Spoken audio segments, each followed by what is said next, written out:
Hello and welcome to the Realm of Unknown. I am your host Shane, and today we have a rather special topic to discuss in this episode. But before we begin, I want to have a short little announcement that next week's upload may or may not be delayed or possibly shifted back to the Unknown Report.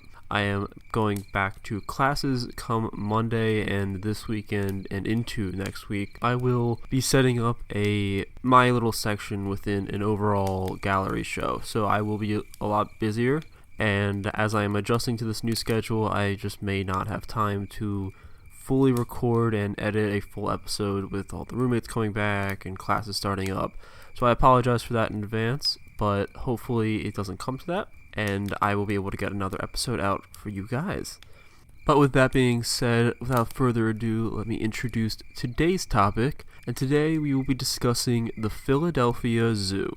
Now, the Philadelphia Zoo is located within the Continental District of Philadelphia, Pennsylvania. It's located on the west bank of the Schuylkill River, and it's the very first true version of a zoo in the United States. Chartered by the Commonwealth of Pennsylvania back on March 21st of 1859. Its opening was actually delayed, however, due to the American Civil War, and it was pushed back until July 1st of 1874. The zoo opened with about 1,000 animals, and the admission price was only 25 cents, which in today's standards is very, very low, because last time I went there it was about $25. For a brief time, the zoo also housed animals brought over from the safari on behalf of the Smithsonian Institute, which had not yet actually built the National Zoo. The Philadelphia Zoo is one of the primary zoos in the world for breeding animals that are more difficult to breed in captivity. The zoo also works with many groups around the world to protect the natural habitats of animals in their care. The zoo is 42 acres in size and is the home of nearly 1,300 animals, many of which are rare and endangered. And for anyone who hasn't visited the location before, fun little special features are also included within the zoo, such as a children's petting zoo, a large little duck boat lake, and a rainforest-themed carousel, a balloon ride, which I am terrified of and shall never partake in, and many other interactive educational exhibits. Now, a brief little history on the zoo. When the Philadelphia Zoological Garden first opened the Victorian gates on July 1st, 1874, it welcomed in about 3,000 visitors and stood as the only institute of its kind within the New World. The zoo began with a wide array of species, containing 200 mammals, including buffaloes, deer, wolves, fox, bears, monkeys, as well as a few dozen bird species and a little over a dozen reptiles. The reptile and small mammals were housed in the Solitude Building, a mansion-like building constructed by John Penn in 1785. This location is essentially the original reptile house, if anyone has been there today. A carriage house was also located at the entrance for horses who were transporting visitors to and from the zoo. The landscaping and architecture mimic a Victorian garden atmosphere that is still represented in the present zoo grounds, which is totally something you can notice if you ever visit today. Depending on where you are in the park, though some places are a bit more modernized, so if you are like, what is he talking about? They are still updating it. The zoo is a few hundred years old at this point. The Penrose Research Laboratory was also established back in 1901. It is the first of its kind in any zoo, and the Penrose Research Lab helped contribute to the reduced rate of disease among zoo animals, along with increasing vigor and longevity among species. The Philadelphia Zoo has helped make many strides when it comes to animal care, rehabilitation, and management. The Institute has played a hand in some of the first successful births of several animal species within a zoo throughout its history. They are also pivotal in the support of endangered species programs, helping research and funding their own, in order to help and assist species struggling or are on the verge of extinction. Now, this is just kind of like a side little discussion topic, but there are obviously animal deaths on the location. The zoo has been there for several decades, and this just happens. In the early morning of December 24th, 1995, a fire in the World of Primates building killed 23 animals, including a family group of 6 western lowland gorillas, a family group of 3 orangutans, 4 white-hand gibbons, and 10 lemurs, all who were members of endangered species. The animals died in their sleep from smoke inhalation. None, however, were burned. 10 primates housed in the adjacent building, the Discovery House, managed to survive. At the time of the fire, however, detection equipment existed and only about 20% of the zoo buildings had them. The primates building, which had been constructed in 1985, however, was not one of them. On December 29, 2016, Zenda, the oldest African lion within the U.S. zoo population, was euthanized following the sudden loss of appetite and failing health. Zenda was 25, and on February 20th, 2018, Goldilocks, a 37-year-old polar bear, was also euthanized after declining health, including potential liver and spinal problems. The average life of a polar bear, however, is around 23 years old, so Goldilocks had a very long and lasting life. And those are just a few prominent cases. However, animal spirits have not actually been reported within the location, at least not from what I have been able to discover. That being said, I feel like this is something that should be brought up. Animals have died throughout the zoo's history. Again, it's been there for a very long time, so perhaps some of that energy could still be stirring about. That being said, animals have also been said to be unsettled by the sorts of activity throughout the zoo. Activity that we shall dive into right about now. Okay, so there's a lot that's going on with the Philadelphia Zoo, and despite how big the location is, a lot of the buildings are actually rather new or renovated in recent years, and due to that, a lot of the older buildings are actually the culprits of a lot of the paranormal activity within the location. Now, the zoo has a very open plan. A lot of animal exhibits are outside or have an outside part of their enclosure. So for the most part, a lot of the activity seems to be focused on certain indoor locations, and for the most part seems to only happen at night. So sadly, you're not getting any paranormal activity with your price of admissions. The Philadelphia Zoo was rumored to be built on an Indian burial ground, which is never a good sign, and has several areas that are said to be heavily haunted. However, I cannot fully confirm with any firm evidence of the ancient burial ground. It could easily be true, I just could not find any documentation to support it. If I do, however, you shall be the first to know. First, on our little tour of the zoo, we have the building known as the Solitude House, which was once used as the Reptile House, as mentioned earlier, and was erected in 1784. It actually predates the zoo around it, and is said to have an array of strange phenomena within its walls. The sounds of phantom footsteps, voices, and old-fashioned music can sometimes emanate out of nowhere, often from the dark basement, and there is said to be an apparition of a woman wearing a white dress who lurks about the stairway. A worker once went down to one of the storage rooms within the basement, and her flashlight caught a glimpse of a misty white figure, although seconds after, upon doubling back for a follow-up glance, the figure was gone. A woman was also reported to be seen walking down the staircase from the second floor, dressed in 18th century attire. There are several reports of the attic light flickering on and off on its own when no one is in the building, and workers claim that the attic door will sometimes apparently lock without anyone's knowledge. Some guests have also complained about being tapped or having their hair pulled by an unseen hand, and there is a ghostly male voice that purportedly tells people to go away. Many have come to believe that this voice belongs to the spirit of John Penn, who was the one who originally constructed the building.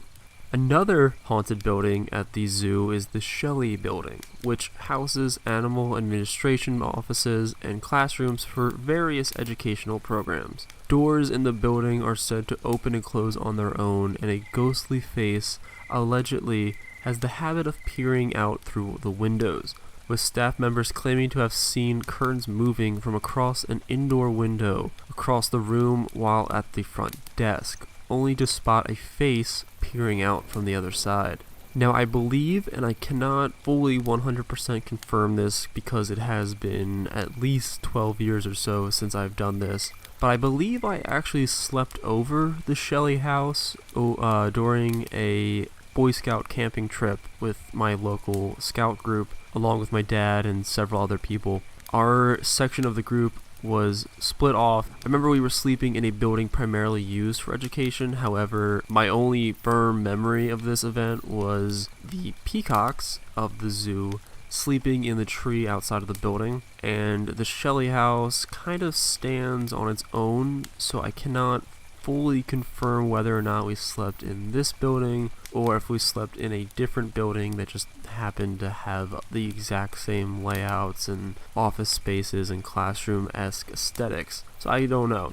Nothing really happened then. I didn't even know the location was haunted back at that time. I wasn't even into that type of stuff. But I mean, if something weird happened, I'm sure I would tell you. I would remember if a face peered out of a window while I was sleeping in a zoo. That's something you would keep for many years. Moving along, however, there is also the Penrose building, a former laboratory and veterinarian facility that we mentioned earlier in the episode, established back in 1901. The building is prone to lights flickering on and off, or turning themselves on and off. Roaming cold spots are also reported throughout the building, and is supposedly inhabited by a spectral woman that can be seen wandering about throughout the building. Around 10 p.m. one night, a staff member was walking near the Penrose building when she looked up and spotted this female spirit in one of the windows of the library section. The spirit had long blonde hair and was emanating a bright white light around her body. When the staff member locked eyes with the spirit, however, the spirit simply backed away from the windows slowly, that is not, I would be terrified. She ran away quickly, so I would be the exact same case with me. Some reports seem to link the activity within the Penrose building to that of a poltergeist, but that can also just be people simply lumping paranormal activity into a general term. I can't really find any pure evidence that says that a poltergeist is actually haunting the location. Now, the last of the zoo's more prominent haunted locations, and one of the last spots that we will be discussing on our little tour, is a place called the Treehouse, which was once an animal pen but is now used for a variety of events. The Treehouse is a name given to the overall building. To clarify things, it's not just some random treehouse within the zoo. The location is actually a rather large building that houses a massive fake tree that kids can climb through and slide down, along with other attractions such as small little areas for toys, a large dino egg area that you can sit in, and animals and so forth. There's even like a giant caterpillar type thing that you can sit along and take photos with. It's actually pretty cool. The treehouse building is allegedly plagued, however, with ghostly footsteps and a thick, palpable sense of unease that descends over those who come there. A sighting of an apparition has also been reported walking up and along throughout the main room of the treehouse building. So I've been to the zoo practically since I was super young. I don't know exactly. My mom could have easily taken me when I was a toddler or an infant, but I have some very early memories at the Philadelphia Zoo, and pretty much every single time you would go and you would visit the treehouse section, especially if you're a kid. And I remember at certain points back then they also had the prairie dogs in the front, so it was always something you wanted to see because they were very active. And the treehouse area, thinking back on it, definitely had a weird feeling. I don't know if it was anything paranormal, but it was definitely something. I mean, it was a fun spot, don't get me wrong. There was always kids running around, there was always people there. Thinking back, there was always like an unsettling feeling, especially when you were up in the treehouse. Me and my cousins and my siblings would always like do hide and seek stuff within that location, in and around the big tree itself. It's pretty big if you've never been there. And there's always this, whenever I was there, like that, whenever you're by yourself for a second, just a second, because there's again so many people there, you do kind of get like a sense of not dread as mentioned, but like just unease. I don't know how to fully explain it. The last time I was there was in the springtime of 2018, and we didn't go into that location. Thinking back on the times that I did, I can definitely confirm that it's kind of unsettling despite how fun the building is. It's just kind of an uneasy feeling. So besides the named locations that we have gone through, shadowy apparitions and disembodied voices can also be heard and seen throughout the zoo. Cold and unsettling sensations, human and less identifiable shapes can also be spotted moving around within some of the buildings. and have been spotted around the zoo grounds by both zoo staff and guests alike. However, again, most activity seems to be on the rise at night, which kind of stinks. Like, you're paying so much money for a ticket at this point, might as well get some sort of special treatment from the ghost, but unfortunately you would have to stay after hours, which is not really allowed. So as a little fun fact, this supernatural activity that seems so prominent around the zoo has actually made the location rather popular among paranormal researchers, and it was actually the topic of an investigation done back in 2010 on an episode on the Sci-Fi Channel's very popular paranormal investigation series, Ghost Hunters, which I never knew about, which is shocking since I watched that so religiously back when I was in middle school. And the episode itself is actually really fun to watch. I went through most of it up until the end because I don't like when those sort of shows go through the evidence because it makes you feel like they're kind of giving you the answer. But I was surprised, and I don't remember again watching this one, how active this episode was. The crew definitely had their hands full, basically from the start of the episode. They had doors opening and closing, knocking and tapping sounds, disembodied noises, cameras moving on their own, and a lot more. I won't spoil anything too big or interesting, just go and watch it yourself. Like I said, it's really good, and it's a really good investigation and episode. I'm sure you can find it on YouTube or Vimeo, but definitely check it out and support the crew. I don't even know if that show's still going on or not, but it was a fun thing to watch. And it was definitely something I wish I knew back in the day.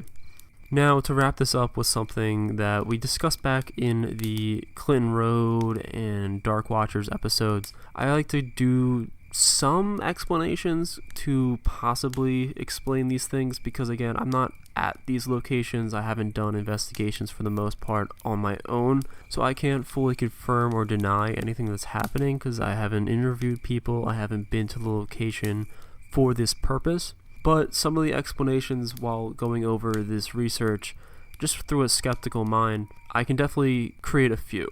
Now, obviously, there are a lot of noises, like I mentioned throughout the episode. There are knocking, there's tapping, doors opening and closing on their own, squeaking noises in the distance. Some people report hearing like a humming sound or disembodied music. These strange sounds could possibly be explained by the dozens upon dozens of animals within the facility because, again, it's a zoo and obviously there's so many animals there that, perhaps some are just making noises that you don't fully understand. As a zookeeper, I'm sure you could probably eventually get used to them, but if you're new or something, or you're just visiting the location, you might not be aware that certain animals can make a wide array of noises. The zoo is also located along two rather busy streets. I know it's on Girard. I forget what the other street is that it's located on. However, it is a very active area. Cars are driving by at very fast paces throughout the entire day. It's Philly. People are honking and getting mad at each other all the time. And it's located, again, pretty close to the Schuylkill and the Fairmount areas. So there's people out and about. It's very loud. It's very hectic. So noises are going to be made. Now, the zoo does go pretty far back away from them once you start heading deeper into it, but noise can always travel, and if it starts to get faint, then perhaps it could explain some of the tapping or light banging sounds that people hear that upon investigations they can't find an explanation for within the building or location itself because it never originated there. Now, the mist-like figure found and spotted by workers within the basement of the Solitude building could also be a naturally occurring thing. Looking through some photos and looking through some of the information that is provided on the Solitude house, it's a very, very old building. And the basement / tunnel area, which was used to connect the kitchen and the staff rooms to the main building, is very old, and it's a brick-made basement. It's also very, very damp from what I can notice, and it's Philly. It can get both hot and cold, so that sort of temperature fluctuation can always cause some sort of mist or accumulation of water vapor within the air. I know at my house back home in the suburbs, our house is only 100 years old or so. It's mainly cement basement, and we have a very bad humidity problem. It's always humid down there. It's always very, very wet, so you always have to get a dehumidifier. So I can only imagine what it's like to have a brick area with like a dirt floor in a zoo built like 100 years prior to even that. So perhaps the mist is simply just due to the humidity of the location, or perhaps some draft got in through the tunnel areas because, again, it's a very old place, so there might be some cracks that, kicked up some dust or kicked up some vapor. That could explain why people are seeing a shape that is there one second and gone the other because it's moved on. Even some of the tapping noises can also be explained, and it's actually, while I was watching the Ghost Hunters episode, they were the ones that kind of explained it in some cases. I kind of understood it because the tunnels, the way they were explaining it, are situated. The tunnels run underground and connect the Solitude House to another location back in the day, so the tunnels are not technically under the house, they extend out from beneath it. So people walking and moving about outside can actually cause some faint sounds down below in the basement tunnels. In the episode of Ghost Hunters, they did test this stuff, and it was very faint. The two investigators that were doing this, one jumped up and down a little time, and the other one down in the basement did say that she could hear some of the faint noise. So I can definitely probably feel safe saying that that's kind of true. I don't know how true any of these shows are from what I can notice from photos and what I can see from information that I've looked up myself. It's pretty reasonable. I mean, they have carts and stuff that move throughout the zoo. They have workers constantly going in and out with like hundreds of people in and out throughout the zoo each day. So there's going to be foot traffic, there's going to be noise, and if it gets muffled or just makes some shifting sound underneath while you're in the tunnels as a staff worker, that could be kind of jarring if you don't expect it, or if it's super loud and it becomes faint but seems prominent within the tunnels. I suppose that could explain some of the weird, unsettling feelings that you get while down there. And for the most part, that kind of wraps up our little tour of the Philadelphia Zoo. I apologize that it's kind of short. I wasn't able to do a whole lot of research on the location, since not that many people seem to report things, but also they say it's rather prominent, but then also people don't post or report or write about any of their experiences, kind of. It's really weird, and it actually took me quite a while to get even this information, and even then it was only from a handful of sources. So unfortunately, I wish I could give you more information about the paranormal activity. However, I kind of delegated that time to give a little bit of the backstory of the location, as again, the Philadelphia Zoo is so prominent and has such a long and rich history to it.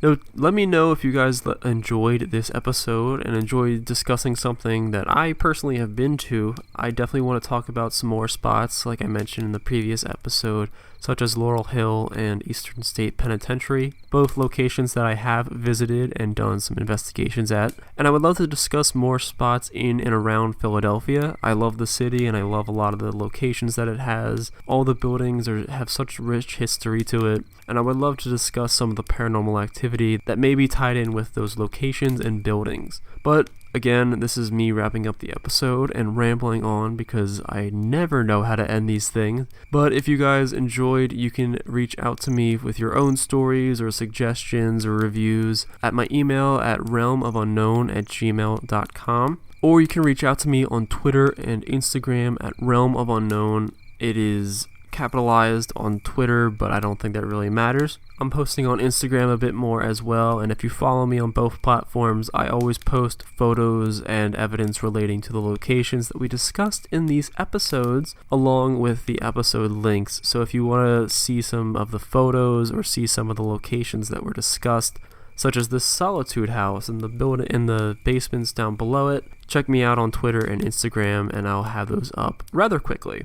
And as I mentioned from last week's episode, thanks to Anchor, we are now across, I believe, 8 platforms at this point. So you can find our little discussions over on Spotify, Google Podcasts, Stitcher, Overcast. I really hope very soon Apple Podcast. Apparently it is up there from what I can notice, but it's not at the same time. So if you do want to check it out, go to Apple and type in Realm of Unknown. I should pop up. So if you want to leave a review or something, you could. I don't know why it's like half up, half not. It's weird to explain. But again, I hope you guys enjoyed, and I hope to see you guys all next week when we have another discussion. Again, it may or may not be a unknown report due to a busy schedule, but I'm hoping that it's not, because there is a fun topic that I want to discuss with you guys that I'm going to save as a surprise for next week. Until then, I hope you guys have an amazing time, and remember to stay spooky.